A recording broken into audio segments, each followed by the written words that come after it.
అంటే అమ్మ ఆ రోజు కాదు ఈ రోజు కాదు 7 వారాలు గ్యారంటీగా రావాలరా తల్లి. ఎన్ని వారాలు?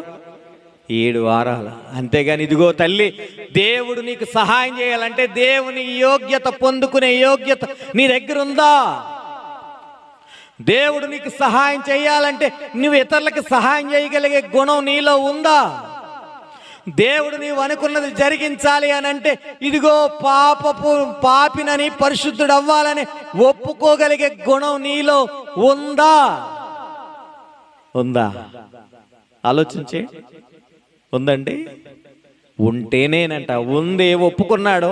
ఏమన్నాడంటే, ప్రభువా, ఇంకా ఆయన నమ్మకం ఏంటంటే, ప్రభువా నువ్వు నా ఇంటికి వచ్చి స్వస్థపరచవలసినటువంటి అవసరం లేదు, నీ గొప్పతనం నాకు తెలుసు, నువ్వు అనేక మందిని స్వస్థపరచావు, అనేక మందిని లేపో, చనిపోయిన వారిని లేపో, కాబట్టి నువ్వు నా ఇంటికి రావద్దు, అక్కడుండి నువ్వు మాట మాత్రం సెలవిస్తే ఇక్కడ నా దాసుడు స్వస్థపరచబడతాడు. ఆశ్చర్యపోయాడటండి ప్రభువారు.